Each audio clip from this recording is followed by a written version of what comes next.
महाराज उत्तानपाद की दो पत्नियां थीं, एक का नाम है सुरुचि और एक का नाम है सुनीति। सुनीति का मतलब आप सब जानते हैं, जो शास्त्र ने कहा है, और सुरुचि का मतलब अपने मन का कार्य करना। उत्तानपाद के जो सुरुचि थी, उसके पुत्र हुआ ध्रुव उत्तम, और जो सुनीति थी, सुनीति के पुत्र हुआ ध्रुव। हे राजन, 5 वर्ष का ध्रुव राजा उत्तानपाद की गोद में बैठने के लिए जा रहा था। तभी उसकी सौतेली मां सुरुचि ने कहा, अरे तू दासी पुत्र है, तेरी माँ जो है महल के बाहर रहती है, तू पिता की गोद में नहीं बैठ सकता। तुझे बैठना है तो जा, वन में चला जा, वन में तपस्या कर, और जब नारायण दर्शन देंगे तो कहना, हे प्रभु मुझे मार दीजिए, फिर मेरा अगला जन्म सुरुचि के गर्भ से हो, फिर मुझे पिता की गोद में बैठने को। यहाँ संत महात्मा कहते हैं, गर्भवास सबम दुखम भूतो न भविष्यति। गर्भवास जैसा दुख कहीं नहीं है। और सुरुचि कहती कि आओ मेरे गर्भ में, तब तुम बैठोगे गोद में।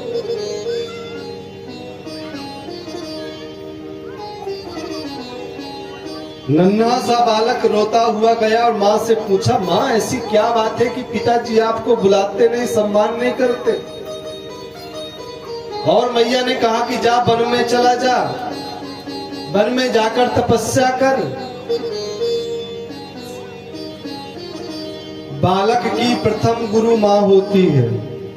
हमारे जीवन में 3 गुरु आते हैं, तो बालक की प्रथम गुरु उसकी माँ, दूसरे गुरु उसके पिता, और तीसरे गुरु वो जो शिक्षा देते हैं या गुरु मंत्र लेकर दीक्षा देते हैं। तो प्रथम गुरु तो माँ है। सुनीति ने कहा, तो बेटा तुम्हारी माँ ने इसमें गलत क्या बोल दिया? अरे हम सबके पिता तो वही नारायण ही है, परमात्मा ही है। और भगवान ने कहा, मैया ने कहा कि जा बन। बोले कोई बात नहीं, चले जाओ। और नन्हे से ध्रुव 5 वर्ष के। अब बताइए, आजकल की कोई स्त्री होती तो क्या ऐसा बोलती बेटे को? वो तो बेटे को लेके पहुंच जाती और लड़ती, 4 बात सुनाती कि तेरी हिम्मत कैसे हुई मुझे मेरे बेटे को ऐसा कहने की। पर सुनीति कहती है, कोई बात नहीं बेटा, जाओ। वन चल दिए। नारद जी का आगमन हो गया। नारायण नारायण, बेटा तुम वन में कहां भटक रहे हो? जाओ, तुम्हारे पिताजी तुम्हें याद करके रो रहे हैं, तुम्हारी माँ रो रही है, जाओ घर लौट जाओ। बड़े हो जाना तो फिर भगवान का भजन करना बेटा।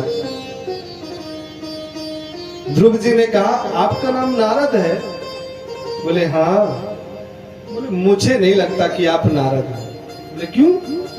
बोले मेरी माँ कहती थी कि जिसको नारद के दर्शन होते हैं उसको देवता के दर्शन हो जाते हैं।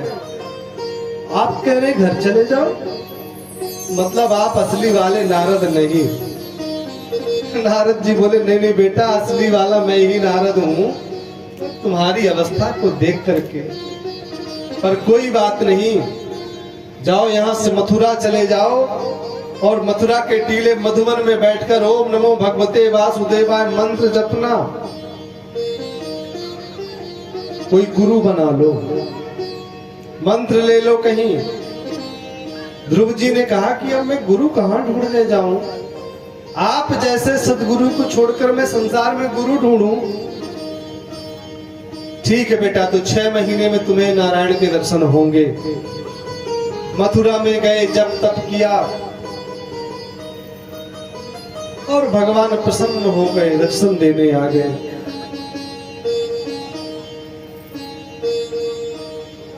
अब एक बात और कहना चाहेंगे कि भगवान मांगने वाले को कुछ नहीं देते। मांगने वाले को कुछ नहीं देते, और जो नहीं मांगता उसे सब कुछ मिल जाता है।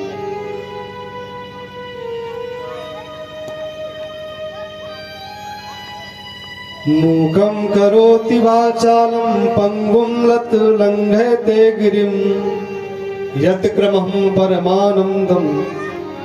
हे प्रभु, जब आपका आनंद हो जाता है तो पंगु भी चलने लगता है, लंगड़ा दौड़ पड़ता है, मूक वाचाल हो जाता है। ये तो आपकी कृपा है। भगवान ने कहा, बताओ तुम्हें क्या चाहिए? बोले मुझे कुछ नहीं चाहिए।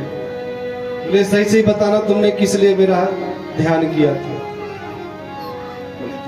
प्रभु जी, बस यही था कि मैं माँ की गोद में बैठने वाला था, तो पिता ने कहा, माँ ने कहा कि जाओ तपस्या करो और जब जन्म लेना तो ऐसा ऐसा वरदान मांगना।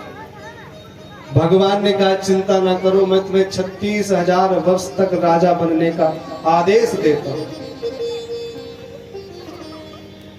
बोले मुझे नहीं चाहिए। बोले मैं अपनी ओर से दे रहा हूं, गिफ्ट में, उपहार स्वरूप ले जाओ, जाओ बनो राजा। और जा पर कृपा राम की हुई, ता पर कृपा करहि सब कोई। आज उत्तानपाद ने स्वागत किया। ध्रुव जी गए, जाकर सबसे पहले सुरुचि को प्रणाम किया, जैसे भगवान राम माता कैकेयी को प्रणाम करते हैं, ऐसे ही सुरुचि को प्रणाम किया है। इधर उत्तम वन में मारा गया, जाकर के युद्ध हुआ। प्रहलाद जी ने समझाया तो युद्ध शांत हो गया और फिर ध्रुव जी मृत्यु लोक को प्राप्त हो गए सासरीय राज्य करके। एक बड़ा सुंदर प्रश्न है, ध्रुव जी ने भगवान का दर्शन किया था तो फिर जीवन में क्रोध क्यों किया? दुर्योधन ने भी भगवान कृष्ण का दर्शन किया पर क्रोध किया। इसका मतलब यह हुआ कि भगवान के दर्शन करने से बुद्धि नहीं बदलती या कुछ होता नहीं है। तो महाराज फिर क्या करें? बोले कि भगवान के दर्शन करने का भी पुण्य तब मिलेगा जब हम सत्संग करेंगे, संतों का संग करेंगे। ध्रुव जी ने सत्संग नहीं किया था जीवन में, दर्शन तो किया पर सत्संग नहीं किया।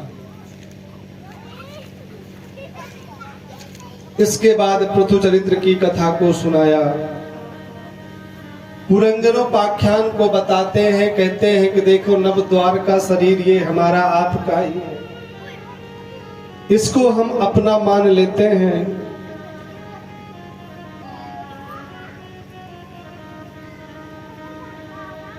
जब जीवन में 50वां वर्ष आता है ना जीवन में, तो हमारे आपके बाल पकने लगते हैं, तो लोग जाकर के हेयर ड्राई लगा लेते हैं बालों में, बाल काले रहे बड़े। आंखों से जब दिखाई कम पड़ता है तो जाके चश्मा लगवा लेते हैं बढ़िया।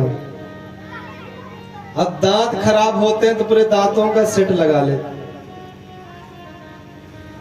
एक बार एक संत जी है अपने साथ में, उनके मतलब दांत पूरे निकल गए तो उन्होंने पूरा सेट लगवा रखा।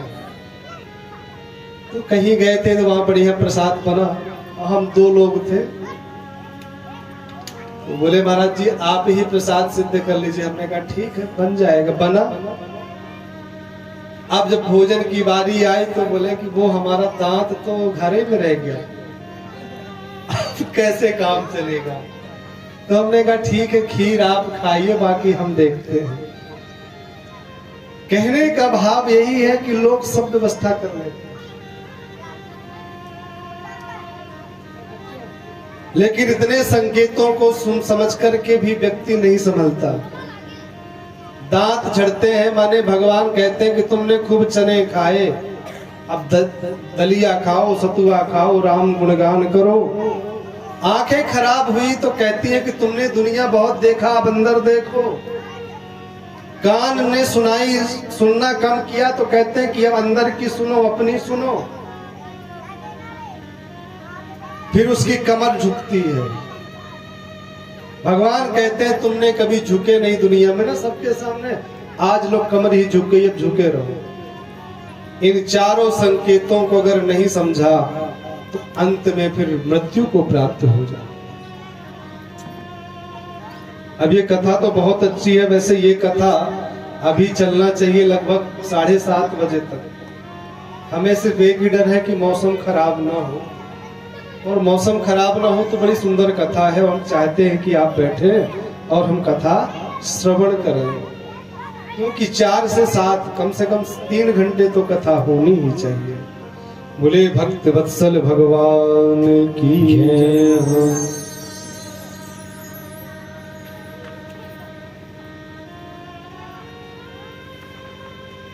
इस प्रकार से पुरंजनोपाख्यान के द्वारा ये कथा सुना दिया।